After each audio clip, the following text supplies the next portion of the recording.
Bismillahirrahmanirrahim.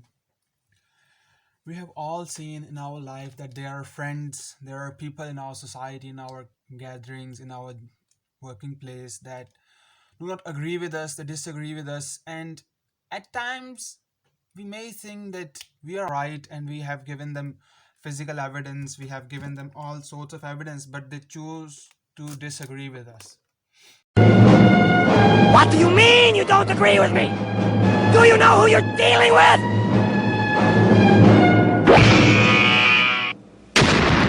We have seen that people disagree, people even deny things that the rest of the world holds as self-evident. For example, existence of yourself. There are people who say the world is the illusion, the world is full of illusions. There are people who say that the earth is flat. There are people who say things that are self-evident, but according to them, those things are false or lies. Why you always lying? Why do people avoid change? I will discuss these questions in this video where I will tell that human beings need an incentive to change themselves. They need an incentive to learn. We all know that people who are recovering from a drug addiction, there are people who are recovering from some sort of bad habit. What's that hair trigger that causes them to change and move on the path of wellness for being a better person in society or as an individual in their own mind? Oftentimes we have seen that there are drunkards, there are junkies who do not conform to our values of life, who do not conform to our norms of life. They do not disagree, they do not agree with us. They consider their drugs, their alcohol, their bad habits as everything. What has caused them to stray from a normal social life and choose the path of a junkie? There are many things that causes them to decide on that life. One of the things is that human beings are some sort of falsific computer. They see that things that give them more happiness, they take those things, and things that give them pain or suffering, they avoid those things. For example, if you want to teach a child some good habit, for example, your son or your little brother wakes up early, you give him good breakfast. Your son does his homework, you take him outside and treat him to some ice cream. And same goes for pets.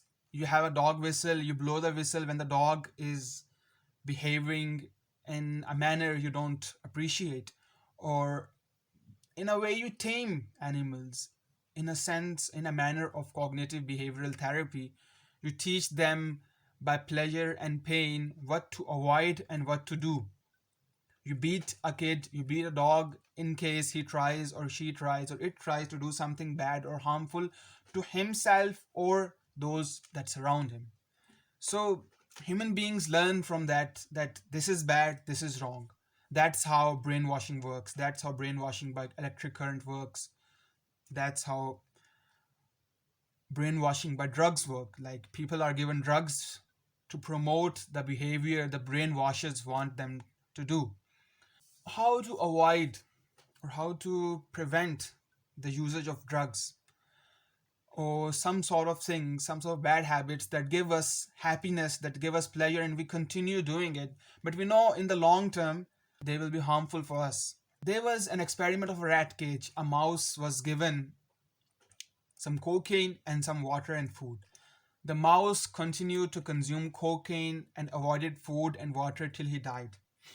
Then, years later, a scientist named Bruce K. Alexander and his colleagues thought of a thing.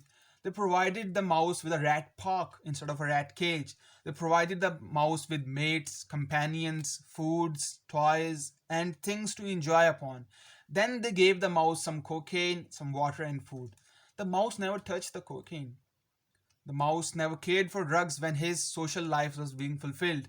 And this experiment showed that healthy life is a good way to avoid addiction to drugs, addiction to bad habits.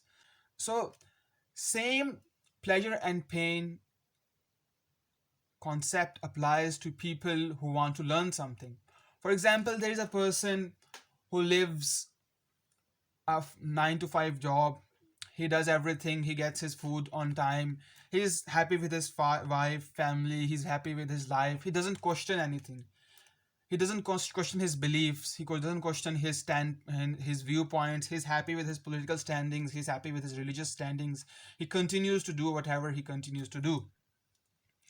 A person, for example, who, let me give an example. For example, there is a colleague. That colleague is involved in a cult. That cult provides him food, shelter, company.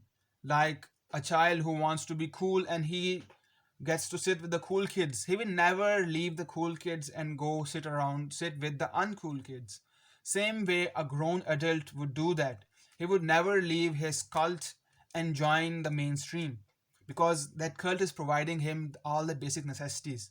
It is providing him security, physical needs, social needs, and it is giving him a safe haven in society to continue his cultish habits and his cultish ways.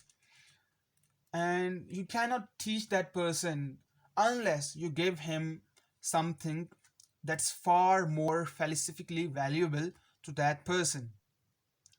For example, you give him something that the cult isn't giving him, you can drive him out of there. Other than that, it's hardly a chance that you can change that person. Now, there is a concept called delayed gratification that works with religious people, or that works with religious or ideological mindset. People undergo temporary suffering, people undergo temporary pain so that they can achieve their permanent or delayed happiness. For example, you can see protesters, you can see social activists, they undergo torture, jails, they undergo harsh punishments, they undergo imprisonments, but they do not leave their path. They stick to their beliefs and principles. The same has been observed in Islamic history, that in the companions of the Prophet, they stood firm to their beliefs, they stood firm and said that God is one and Muhammad sallallahu alaihi wasallam is the last prophet of God. They never changed their viewpoints, even though they were ostracized from their society, even though they were tortured, even though they were bullied, even though they were frowned upon by their previous colleagues who could not accept them turning to Muslim and believing in equality of Arab and non-Arab. Those people got their incentive or felicity in a form of a delayed gratification. They knew that in Akhirah, in the afterlife, God will grant them eternal life and eternal happiness, or God will grant them His divine presence. Like the Quran says, that you should wait for meeting with Allah, that we will meet God on the day of judgment.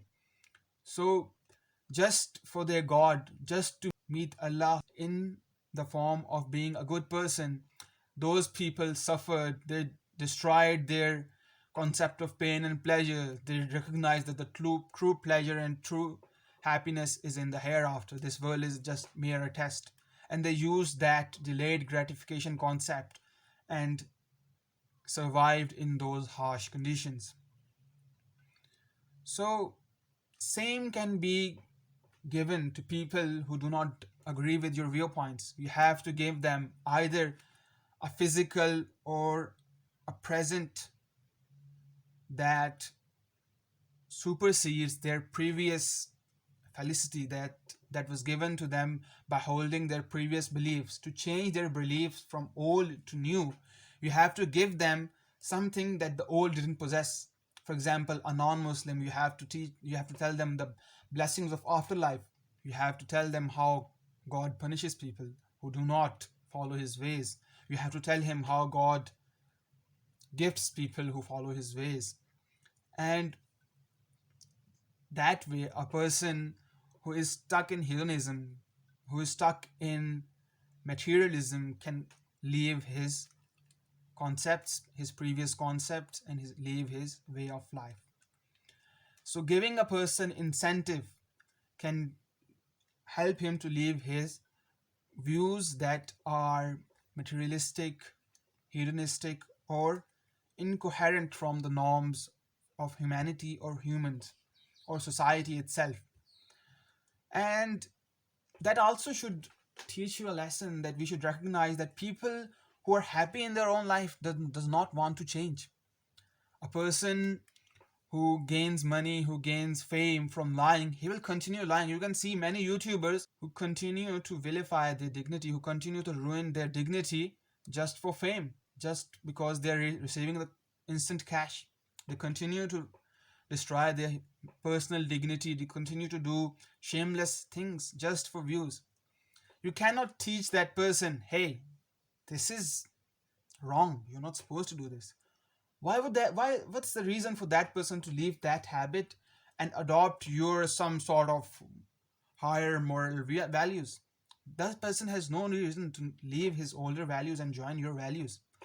So it's sometimes hard to make sense with such people and help them live their life that is ruining them and that will be dangerous for them in the larger sense, because they are currently narrow minded. They are lost in the love of materials, they're lost in the love of, as God says in Quran, زُيِّنَ لِلنَّاسِ حُبُّ الشَّهَوَاتِ مِنَ النِّسَاءِ, and etc. etc. The ayat continues that God has made for men love for women, for material things, for children, for gold, for horses, for etc. etc. things.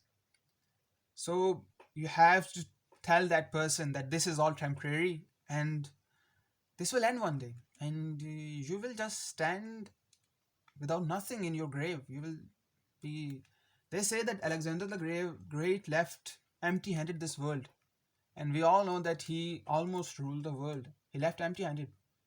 So when a person realizes that, he realizes that things such as morals, such as religion, such as God is important and more valuable than materialistic things in a larger sense. And you have to enlarge that person's vision.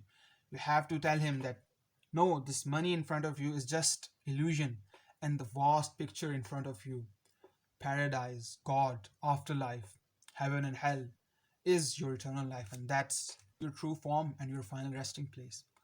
So, may Allah give us all patience and sabr.